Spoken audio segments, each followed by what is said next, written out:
এখানে যদি একটা ব্রিজ দেওয়া যায়, সন্দ্বীপের যে মূল ভূখণ্ড আছে, মূল জায়গা আছে, সেখানে কোটি কোটি টাকা খরচ করে সরকার যে সুফল পায় না, এখানে যদি 1-2 কোটি টাকা খরচ করে যদি একটা ব্রিজ করে দেয়, তাহলে সন্দ্বীপের মানুষ আরো বেশি উপকৃত হবে। এখানে তারা সরকার এখানে আরো বেশি উপকৃত হবে।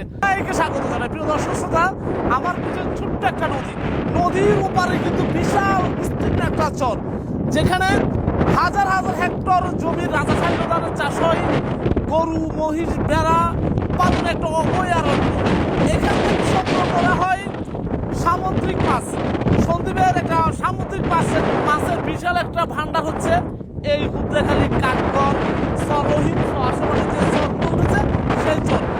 অত্যন্ত দুঃখের বিষয়, এখানে এই ছোট্ট নদীটা থাকার কারণে এখানে মানুষজন একেবারে রীতিমতো যাতায়াত করতে পারে না। নির্দিষ্ট সময়ের পর এখানে মানুষ যাতায়াত করতে পারে না, নৌকার জন্য অপেক্ষা করতে হয়। এখানে দেখতে পাচ্ছেন প্রচুর স্রোত, মানুষ ঠিকভাবে যেতে পারে না। তো সন্দ্বীপের বিভিন্ন জায়গায় কোটি কোটি টাকা বরাদ্দ হচ্ছে রাস্তাতে।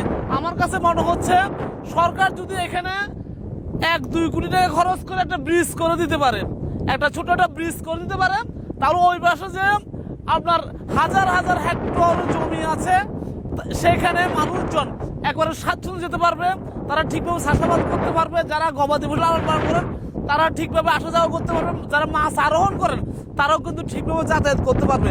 আমার কাছে মনে হচ্ছে এখানে যদি একটা ব্রিজ দেওয়া যায়, সন্দ্বীপের যে মূল ভূখণ্ড আছে, মূল জায়গা আছে, সেখানে কোটি কোটি টাকা খরচ করে সরকার যে সুফল পায় না, এখানে যদি 1-2 কোটি টাকা খরচ করে যদি একটা ব্রিজ করে দেয়, তাহলে সন্দ্বীপের মানুষ আরো বেশি উপকৃত হবে। এখানে তারা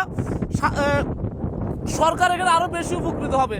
তো আমি সংশ্লিষ্ট কর্তৃপক্ষ, বিশেষ করে এমপি মহোদয়ের দৃষ্টি আকর্ষণ করব, আপনি অথবা ইউনো মহোদয়ের দৃষ্টি আকর্ষণ করবো, এখানে আসুন, এখানে সম্ভাবনা যাচাই করুন। এখানে যদি একটা ব্রিজ করা যায়, এখানে চাষাবাদের একটা ভালো সুবিধা হবে, মাছ আরোহণের সুবিধা হবে, গরু মহিষ লালন পালনের সুবিধা হবে। ধন্যবাদ সবাইকে।